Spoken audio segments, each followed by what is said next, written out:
Nah. Welcome back to It's a Vase Productions. It's a vase. It's a vase. Who cares? Not me. You can say whatever you want. Title of the video, man. Rotten Tomatoes falls to the dark side. No! No. It's not true. That's impossible! Search your feelings. You know it to be true.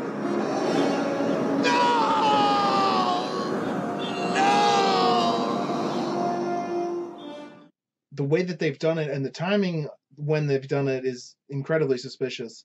And we can go back, and I will go back, and I'm going to put it up on the screen over here. I have so much trouble with that. I'm going to put it up over like in this area. And we're going to talk about it. But Rotten Tomatoes has just put out word that they're changing the way that they're doing things. You're no longer going to be able to see who's going to want to see it and who doesn't want to see it yet. And we can let's get right into reading that. I'm going to put it up on the screen, and I'm going to read it along with you, and I'm going to tell you my thoughts about it afterwards. As of February 25th, we will no longer show the want-to-see percentage score of a movie during its pre-release period. Why, you might ask? We found that the want-to-see percentage score is oftentimes confused with the audience score percentage number. Now, the audience score percentage is when it actually comes out, and they're saying it's easily confused because why that might be easily confused is because before the movie comes out, they have the audience score and the want to see thing like in the same spot, or they used to. I think they changed that up even more recently because you can't have a score on something you haven't seen. But I mean, duh. But at least that gives you an idea of who wants to see it. And then you used to be able to write comments. Now you can't write comments. No longer can you say if you want to see a movie or not. I think all you can do right now is want to see. And this is interesting because the timing on this is very interesting because Captain Marvel had just plummeted over the past couple weeks since Brie Larson was out talking. And I will say my sister, she wants to see the movie. I will see the movie with her, and I'm not going to say a darn thing. I haven't said a thing to her about any of this stuff because she seems completely unaware of it. And I want her to be able to enjoy the movie, and I want people to be able to enjoy movies without the outside influence that comes into it. Because here's the thing: movies speak for themselves. You know, we've got everyone talking about this movie's going to do this and this movie's going to do that. Shut up. You know, when these interviewers come in, what sexuality is Lando, or what anything is anything? Just say, why don't you watch the movie or ask me something about production or how I got into character or this or that. But don't try to bring up all the political or whatever nonsense. And not that representation, all that stuff is important, but that's getting into a different video that I'm going to have to do. Okay. Rotten Tomatoes, they're taking down their comments. They're taking down their stuff. And if you look into it, I was looking into it on, and I'll put this stuff up there too. I was looking into it on Wikipedia and anyone who says that Wikipedia is a bad resource, if you have teachers or someone telling you that, I don't say just trust Wikipedia. Don't cite Wikipedia, but they have to put citations in the stuff that they put on Wikipedia. So feel free to go down to the bottom and see where it came from. From doing that, I found some great stuff out of this video. I traced some stuff back to Scott Mendelson. Scott Mendelson, if you know who that guy is, yeah. He's been talking. He actually has been predicting this stuff for a while, which a lot of people have. That what is Rotten Tomatoes and how did we get here? But let's just say on Wikipedia, some studios have suggested embargoing or canceling early critic screenings in response to poor reviews prior to a film's release. This is, and I'll put it up on the screen, but they're seeing that the people's reactions can tell them, and that's the thing.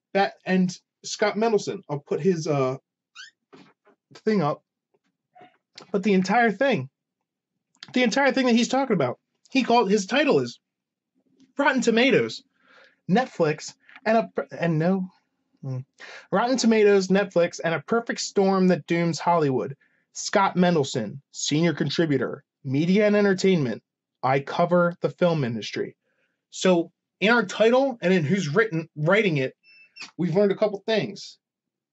Actually, he's just giving us his bias. He's like, I cover the film industry.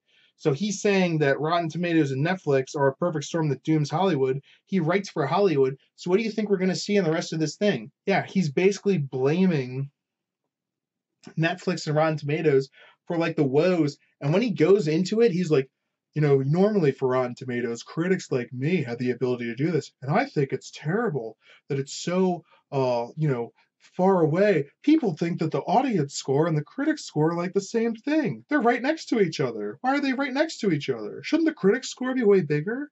Shouldn't the critics score be way bigger? Shouldn't the critics score be way bigger? Is that your argument, critic? You want your opinion to matter more? Oh, because you're a critic. And I'm not saying that your opinion might not, like, you've studied it professionally. I get that you do have an actual, but when it comes down to did the general public like it or not, I say that, yeah, you should put that right side by side with the critics, because also in this day and age, people are critical of the critics. Hate to say that, but I'm a person who's here and like, who's paying you? Who's paying you to say the things that you say? Or like, why are you saying the things that you say? Where is that coming from? Are you saying, Rotten Tomatoes, Netflix, and that was written in 2017. And recently he's come out with other stuff. And he's one of the, I don't like to say, well, like shills. He's more of like a mainstream. I think he's trying to like gently cater to mainstream audiences or whatever in his writing. And he's not, he like lists facts while managing to miss the point, which is interesting. But as that goes back to Rotten Tomatoes, he thinks, oh, the critic score should be bigger. No, I think it should be side by side. Here's the critic score. Here's the general audience score. And then you have the comments to tell you why. Well, not anymore. Not on Rotten Tomatoes. Now there's no longer now. And here's the thing that really gets me in that in all of this, and they say there's going to be updates coming, so we'll see where it goes. We'll see where it goes. But I can tell you right now that Captain Marvel was down to almost nothing, like 25% want to see. Now all that you have on Rotten Tomatoes is the want to see score, and I'll put up a picture like just so you know exactly what I'm saying. So it's like that many people voted, so it just seems like that many people want to see it. But no, those are all just the people that voted, and the score is actually like 22 or like 25 or whatever percent interested. And I'll tell you one thing, I wasn't that interested in that. I just happen to know about that because that's on my radar of like movies and stuff, because I care about movies, film student, in everything, and I care about Star Wars, so I'm more interested in Star Wars. The Star Wars Rotten Tomatoes opened yesterday. This morning is when the thing went into effect. So there was one day. Captain Marvel went from, I don't know, what, the 90s, and then had like a couple weeks of Brie Larson doing her thing, and that's what I think drove it down. If we're going to be honest, because my sister hasn't noticed it. She doesn't have time. She's an EMT. She goes and saves lives. She's just interested. She was excited for the next Marvel movie, and Captain Marvel appealed to her as a life-saving, actual, real hero, for my sister, because she goes and does stuff when I make YouTube videos. But no, and she's excited to go see it, and I'll go see it with her if it comes down to that. I don't really care about on my own, other than to like learn exactly how the pieces are going to go into place. Like I'll probably see that movie, Captain Marvel, at some point. I'm not like, like I haven't been paying attention enough for it to. I know about it, but I don't. Star Wars, on the other hand, I know a lot about. In the one day that the Star Wars was available on Rotten Tomatoes before it went down, it went from 100% down to 85%. Can you imagine? Down to 85% in one day. Oh, and then the thing lives, and it's like, oh, and so now all that we see is the want to see thing. Oh, look at all those people that want to see it. If you're going to change it so that that's not how it works anymore, stop misrepresenting the numbers. Okay? That's just going to make people angrier. And that's the thing. You've already made it so people are going to stop using your website, Rotten Tomatoes. It's going to happen. It's already, I'll put another, that was this morning compared to now. I took a screenshot this morning. I took a screenshot now. Yeah, that looks about right. This is where everyone leaves your website and goes to the place that let them say what they want to say. I hope you had fun, Rotten Tomatoes. I took a screenshot now because I was angry about it too, and I was like, I bet a lot of people, boom. And now today, boom. There's your reaction. there's your reaction. That's what the people think. The only reason the people were using this site is because they got to do the one thing that you're now taking away from them. They will look for another site that will allow them to say what they want to say about a thing. Because Brie Larson, just to use her because I've been looking into it, she gets to say what she wants to say. She gets to pick what reporters are in her press box or whatever. She gets to decide who's reporting on what she says. But we're not even allowed to say, I don't like what you're saying.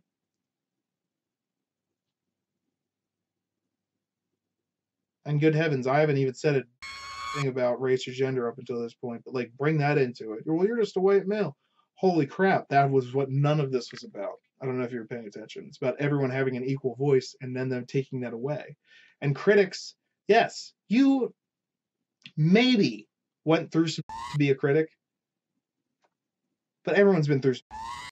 All right, you have your critics area. That's great. I actually do take that into effect, and I read the critical reviews. But mostly nowadays, I do it just to see, are they actually telling the truth? Because I have a critical eye myself, and I go and see movies too. And no one pays me to write about it or make videos about it, but I do because I'm tired of how misrepresentative the critics' ratings are, or the early Twitter reviews are, of the actual movie itself. And how those are obviously people being paid off, or maybe not being paid off, but getting early access, getting things this for that. I mean, come on. That's a trade-off. You get to see the movie early, so you have to say good things about it. Like, how many negative reviews come out of that? That's what I want to say. Someone start collecting the negative reviews that come out of the early reviews and like comparing them. And then when the movie actually comes out, let's compare that to what actually we see. I think that would be fascinating. Let's see if the early reviews compared to like and see who's honest. See who's honest, because who trusts the early reviews at this point? Not me. Not after The Last Jedi, certainly. Yeah, oh, it's great. Oh, it's going to be, oh, you like this, you're going to love it. Blah, blah, blah, blah, blah. Went and saw it. Utter crap. So Rotten Tomatoes no longer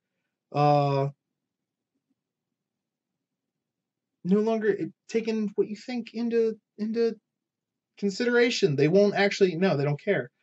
They won't let you say, and they won't let you say beforehand. It's like, so if there's controversy surrounding it, maybe they're saying, talk about it on Facebook, talk about it somewhere else, but don't, we're purely the movie itself. But that was partially why people used your site, was for that. So you got to realize, and you see all the angry yaks, and you see everything that's happening. Good for you. But then let's see who they're owned by. And I might have put that up earlier. Maybe I'll throw this in at the end. But since January 2010, has been owned by Flixster, which in turn was acquired by Warner Brothers in 2011. So Warner Brothers owned Flixster in 2011.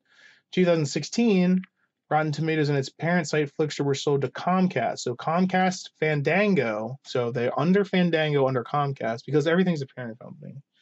Everything's owned by somebody else. And at the end of the day, all these owners of all the companies get together and be like, well, if people can get on and talk trash about a movie, and that'll actually have an effect on how the movie sells, we have to come together and say, well, we don't want this because that's going to affect possibly any of our profits. So you're like, Disney doesn't own them. It's like, A, not yet. And B, Comcast was one of the only direct competitors against Disney for the Fox buyout, which Disney ended up winning. And you could say that maybe that's because of who's on the board of the people that approve the decisions that apparently stop monopolies. I don't want to get into that because these are all people that might someday hire me to make films, and then I'll have to sell out. But I'll be like, well, who? Because I need money. I mean, let's be honest, who doesn't? We're Star Wars fans. You're Star Wars, man. But right now, this is all coming for free and from the heart. So, Rotten Tomatoes, falling to the dark side. Blah, blah, blah, blah, blah. Rotten Tomatoes, falling to the dark side. Is the dark side. Don't join the dark How do you feel about the situation? Are you upset? Are you mad? Are you okay? Are you happy? Are you excited? Are you like, yay, Rotten Tomatoes, finally they get rid of that thing that everyone uses just to troll?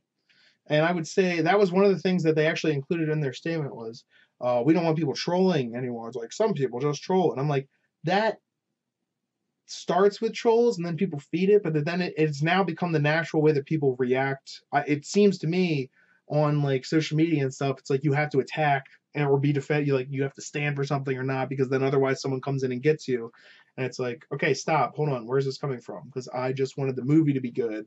This didn't have anything to do with my political or gender or blah or blah or blah. I wanted to see a good story be told, because a good story, now you can tell like stories from a certain perspective of a political party, or if that's what the story's about, but a good, like a superhero story, unless that's really tied to the superhero, like just let the woman be the strong woman, like, and then it's like, well, how did she get to be a strong woman? You don't just start out, and that's why I want to see the movie, to see what happens. But I know from Last Jedi that if they're following that kind of thing, which so far Marvel hasn't been. That's why LucasArts is different than Marvel under Disney, different stuff, and I think the hammer's coming down. I feel like the hammer's coming down on Lucasfilm. I don't know. I mean, we'll see about this movie. I'm interested to see like who gets to make decisions and let people say things, because as my understanding, like actors have to do. I don't know. Hey, let me know your thoughts. I know it's been a while. School. We just did a project where we recreated the lighting from a scene from a movie. My group did the opening scene from Inglourious Bastards, where the Nazi guy, Christopher Waltz's character, is sitting down and he interrogates the French dairy farmer. If I can, I'll put some of that up on here. I want to talk to them and make sure they're cool with it. But I think we did a really good job, for being like film students and stuff. With what we have to do, we're not professionals yet. We're working on it. But I think everyone that was on that shoot really had a passion for what they were doing, which I don't necessarily always see. Like some people take some of these earlier film classes that have been as electives and stuff like that. But that's getting off topic. Maybe we'll save that for another video. Somebody's Home. It's a Vase Productions, Rotten Tomatoes.